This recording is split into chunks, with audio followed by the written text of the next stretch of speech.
Hello, scholars. As promised, I am going to upload a video going over lectures 1 and 2, which is the same as chapters 1 and 2. Chapter 1 is entitled Finding Your Voice. What does it mean to find your voice? Well, that essentially means you will become a more competent speaker as you develop your own style of speaking. You will discover your place in society, and you will also develop skills of creative expression. Speaking is interactive, it's dynamic. Interactive means you're talking to someone or a group of people. Dynamic means you know how to express yourself. It requires expression, and you're going to hear me talk about dynamism a lot in this class. There are 3 benefits to public speaking: personal benefits, social benefits, cultural benefits. Personal benefits is just you becoming comfortable with your own style of speaking and you developing those skills of self-expression while you find your self-identity and where you belong in the world. Social benefits, you got to be able to speak out and defend what you believe in and what you value and what you hold dear to your heart. You have to be able to do that sometimes. And then cultural benefits is you developing a heightened sensitivity towards the way other people live, even if it's different from your way. But there is a barrier to cultural growth, and that barrier is ethnocentrism. Ethnocentrism is the tendency to think your ways of doing and seeing things are superior to your neighbor. We want to get rid of that type of thinking. We also want to get rid of stereotypes. We've heard some common stereotypes. Black people eat chicken. I'm black. I don't eat meat. Muslims are terrorists. That's not all the time true either. All Asians are Chinese. That's rude, number 1. It's disrespectful and it's immature. Before you make assumptions, you have to ask very mature questions, probing questions. Let's move on. Aristotle, he brought order to public speaking. He described 3 major forms of speech. The first being deliberative. Deliberative is used in lawmaking. Forensic, which is used in the courts. And then ceremonial, which is used to celebrate great deeds and accomplishments. He also broke communication down to 3 types of appeals. The first being logos, that appeals to logic. Pathos, that appeals to emotion. And then ethos, which appeals to the character of the person. Now, I already told you communication is interactive and dynamic. Well, now I'm going to tell you the 7 elements that make communication interactive and dynamic. You need to know all 7. Number 1, the speaker. The speaker delivers a message, which is the second element to how speech is communicative, interactive, and dynamic. There's 7 different elements. Let me just say them first. The speaker, the message, the channel, interference, setting, audience, feedback. The speaker delivers a message through a channel. That channel can be TV, radio, face-to-face, social media. That channel can experience interference sometimes. For instance, radio. If static comes through, interference. Face-to-face communication. People walking past the classroom or and chatting and being loud, or somebody's cell phone can go off as you're speaking, interference. Watching direct TV when it storms, we all know how that works, interference. Then there's a setting.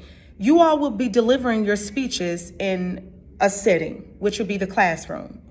The audience will listen to you, and they will provide you feedback, and that feedback can be verbal and or nonverbal.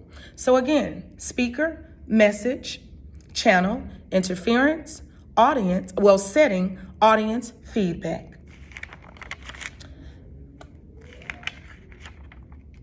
I went over all of that. Yes. You also want to promote a sense of identification with your audience. That occurs when speakers create a sense of shared oneness, purpose, or identity through communication. So let me break it down even more.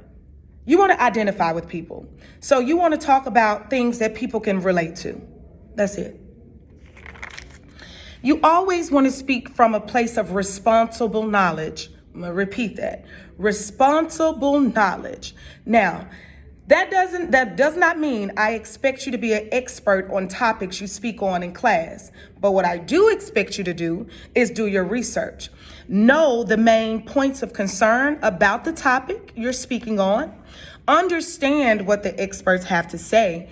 Acknowledge different points on controversial issues and give them due respect. Be aware of recent events and discoveries concerning your topic, and also realize how what you might say can affect the lives of others. Responsible knowledge. Don't quote out of context ever, because that can be misleading, and it can also come across as misinformation, and it can also lessen your credibility as a speaker. That's lecture 1. Let's move on to lecture 2. Lecture 2 is entitled Managing Your Fear of Speaking. Now, we all can experience communication anxiety. We all get nervous to speak in class. So you have to learn what works for you. Do you need to listen to music before you present your speech? Do you need to do yoga before you present your speech? Do you need to have a light meal? All of that is up to you. The power of negative thinking can be a big thing. So we want to learn how to get rid of those negative thoughts and replace those negative thoughts with positive thoughts. Let's move on. Sometimes we ask ourselves, will my mind go blank? I won't be able to finish my speech. What if I'm shaking so much and my classmates can see? Yes, that's the power of negative thinking. But then you have to do something called reality testing. Reality testing is you subjecting your negative thoughts to rational scrutiny, which means, will this actually happen to me? Has it ever happened in the past? What is the worst thing that might happen? How bad would it be if it really happened? To lessen your communication anxiety, you got to practice. The more you practice, the more confident you're going to feel as a speaker. And what you say will become second nature versus you scrambling to find thoughts. When you scramble to find your thoughts, you get in your head. So taking negative thoughts and changing them into positive thoughts is something we call cognitive restructuring. I'm going to say that again. Cognitive restructuring. That is replacing negative thoughts with positive, more constructive thoughts. So you can try something called selective relaxation. That's practicing muscle control techniques to help reduce the physical tension by relaxing on cue. Always an attitude adjustment.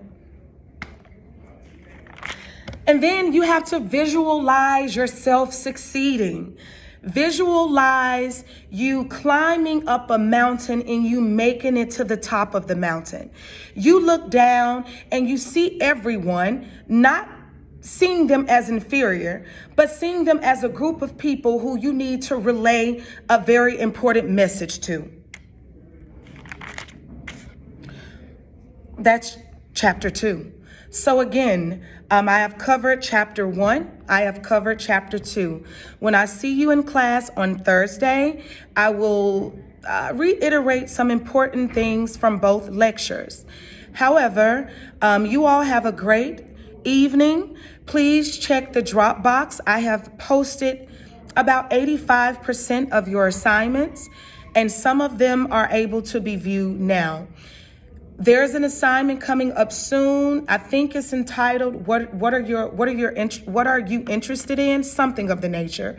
Go ahead and submit that as soon as possible. Other than that, today is my son's birthday, which is why I am not coming to class. He's turning 7, and I'm just excited, I am just as excited as he is. So I will see you back in class on Thursday. You all have a great evening. Watch this video lecture and be prepared to interact with me on Thursday.